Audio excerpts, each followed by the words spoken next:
Hello and welcome back to my channel.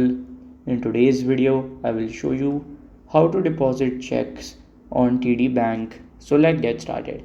So to deposit a check on a TD Bank, you have to follow this easy step. So first you have to go and then you have to open here your TD Bank.